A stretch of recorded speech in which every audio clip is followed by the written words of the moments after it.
Hey friends, Mark Holmes here, and as always, thank you guys for watching, commenting, subscribing, and being part of the Joe Boo Sports Report. Without you guys, this wouldn't work. So I just got finished doing my fireside chat. It's kind of chilly outside. I was uploading that, and I was getting ready to go upstairs, take a shower, get ready for bed, and hope to be here for another day. And I came across a little beauty because it seems like the Philadelphia Eagles are imploding. And I just love that. I just love it, Philly. Ooh, I remember how my man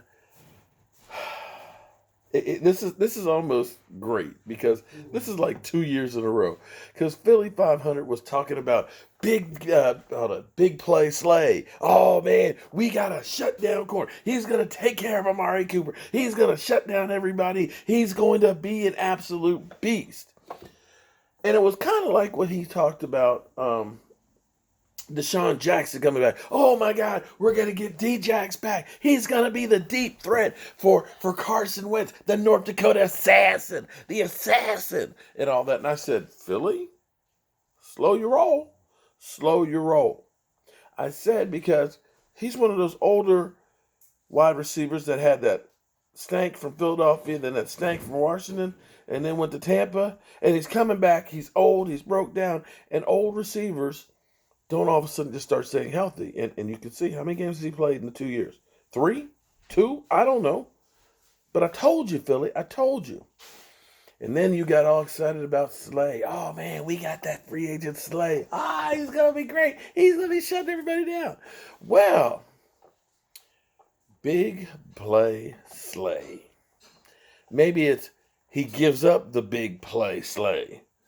Because D'Angelo Hall on NFL Total Access tonight, ooh, he's spitting some fire. Spitting fire.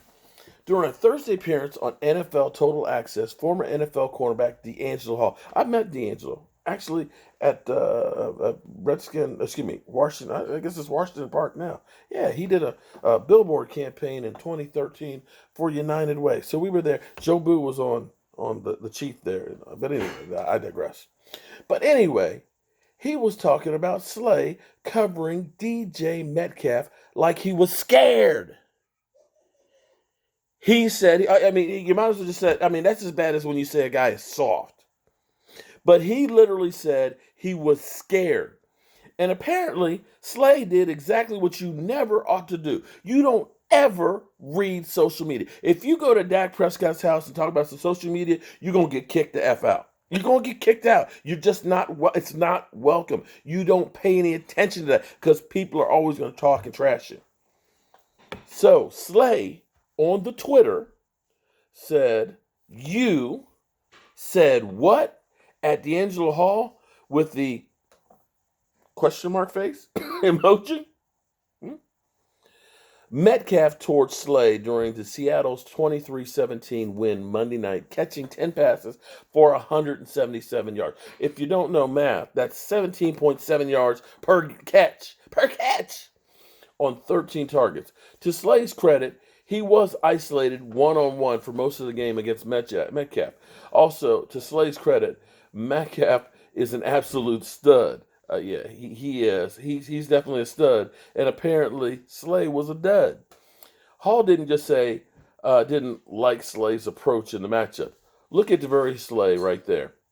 He's guarding DJ Metcalf, a physical beast, he said. Instead of Slay going underneath where he should be in man-to-man, he goes over the top, almost like he's scared of DJ Metcalf. Wow.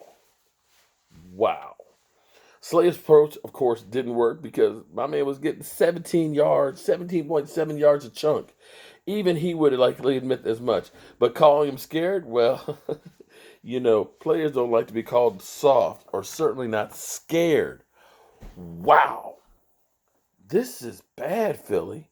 This is bad. He was the jewel of your offseason. And let's be honest here, because hasn't been good. It ain't been exactly a great season for him, has it? It hasn't been a great season, has it? And see, that's one of those problems that you Eagles are going to have because you paid too much for a lot of guys. I was going to do a little article. They were talking about needs of each team, where teams need to start thinking about next year, things that they need to help their team. And it was kind of a cool article, and maybe I'll do something about it tomorrow if I have some time, because they were going through each team. There's 32 teams. Although I'll debate if Washington is actually a team. I know they call themselves a football team, but are they really a team? But anyway, there's 32 teams. And so what they did was they put how much cap space each team had. And then they listed down the needs that each team had. Like say Cowboys linebacker and offensive tackle and, provided they signed Dak Prescott and I forgot who else and stuff. And they said Cowboys projected cap room $33 million. So they go through there. So you can see, okay, how much money they have to spend. You know what, Philly? Philly. I've been telling you, the answers are right there in front of you, Philly. I've been telling you. I told you before the season that next year was going to be hell. Hell on earth because, wait for it, it was kind of cool. Cowboys plus $33 million of cap space. Now, they got to sign Dak. We know that. So that's going to be part of it. They do a long-term deal that makes that a little bit more manageable. But here's the funny thing. When you got down to the Eagles, it should have just said everybody, okay? It's not one, it's everybody. But it didn't say that. It didn't say that. But what it did say was projected cap space minus $63 million.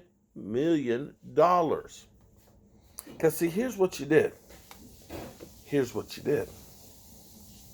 You guys were one of the lucky ones because you guys ended up making trades and signing free agents, and it was like lightning in a bottle. You got it, boom. You put it together, and I have to give you credit because you won that Super Bowl. You put that team together, and they made that run coming off of that atrocious season before when you had, that fourth place schedule.